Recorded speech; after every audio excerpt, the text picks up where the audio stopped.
গত বছরের ১৭ অক্টোবর প্রথম শেখ হাসিনার বিরুদ্ধে বাংলাদেশের আন্তর্জাতিক আদালত ট্রাইব্যুনালে জুলাই গণহত্যায় জড়িত থাকার অভিযোগে মামলার কার্যক্রম শুরু হয়।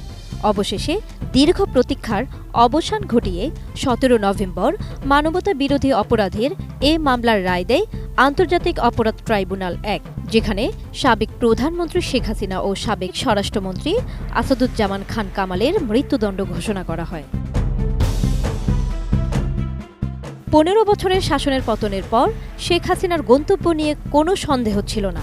ভারতের সঙ্গে তার পরিবারের ও আওয়ামী লীগের দীর্ঘদিনের গভীর বন্ধনের কারণে কাতার ভিত্তিক সংবাদ মাধ্যম আল জাজিরার বিশ্লেষণের ভিত্তিতে উঠে এসেছে এ কারণগুলো। ভারতের জিন্দাল গ্লোবাল ইউনিভার্সিটির দক্ষিণ এশীয় স্টাডিজ বিভাগের বিশেষজ্ঞ অধ্যাপক শ্রী রাধা দত্ত আল জাজিরাকে বিষয়টি নিয়ে একটি সাক্ষাৎকার দিয়েছেন। সেখানে তিনি জানান, হাসিনার বিরুদ্ধে আদালতের রায় ছিল প্রত্যাশিত, তবে তার মতে ভারত কোনো অবস্থাতেই তাকে ফেরত দেবে না। প্রতিবেদনে শ্রী রাধা দত্ত আরও বলেন, শেখ হাসিনাকে কোনো মতেই হস্তান্তর করবে না ভারত।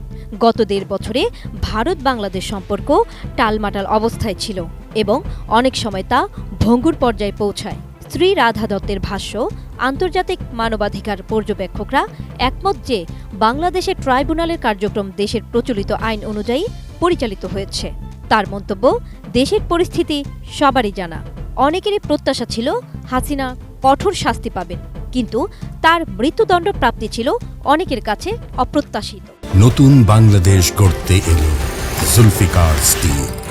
জুলফিকার স্টিল, ইস্পাত দৃঢ় অঙ্গীকার। ভারত দীর্ঘকাল ধরে হাসিনার সরকারের সমর্থক ছিল, কারণ তার ভারতের সাথে পারিবারিক অবস্থানও ছিল দৃঢ়। ১৯৭৫ সালে প্রায় পুরো পরিবার হত্যার পর দীর্ঘ সময়ে নির্বাসনে থাকা হাসিনা আগেও ভারতে আশ্রয় নিয়েছিলেন। ভারত ঢাকার সম্পর্ক হাসিনার নেতৃত্বে শক্তিশালী ছিল। ভারতের প্রধানমন্ত্রী নরেন্দ্র মোদীর কাছে হাসিনা ছিলেন একটি মূল্যবান মিত্র। আওয়ামী লীগের আমলে ধর্মনিরপেক্ষতার অঙ্গীকার থাকায় বাংলাদেশে সংখ্যালঘু হিন্দুরাও নিরাপদ বোধ করতেন। যদিও হাসিনার চীনের সাথেও ভালো সম্পর্ক ছিল, তিনি ভারতকে বারবার নিশ্চিত করেছেন যে ভারতের স্বার্থ তার জন্য সর্বোপরি। তবে আসল সম্পর্কের দৃঢ়তা আসে ২০১৭ সালে হাসিনা সরকারের সাথে ভারতের আদানি গ্রুপের ১.২ বিলিয়নের একটি কয়লা ভিত্তিক বিদ্যুৎ চুক্তির মাধ্যমে। এই চুক্তির মাধ্যমে ঝাড়খণ্ডের একটি বিদ্যুৎ কেন্দ্র থেকে বাংলাদেশকে শক্তি সরবরাহ করা হবে বলে উল্লেখ ছিল।